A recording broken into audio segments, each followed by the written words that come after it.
والوزن يومئذ الحق فمن ثقلت موازينه فأولئك هم المفلحون. وزن و سنجش اعمال در آن روز حق است، پس کسانی که وزن اعمالشان سنگین است آنانند که رستگارند. ومن خفت موازينه فأولئك الذين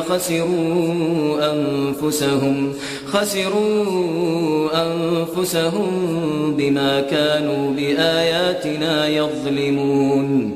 و کسانی که وزنه اعمالشان سبک است آنان کسانی هستند که به خاطر انکار و ستمی که نسبت به آیات ما می کردند به خیش زیان رساندند. ولقد مكناكم في الأرض وجعلنا لكم فيها معايش قليلا ما تشكرون.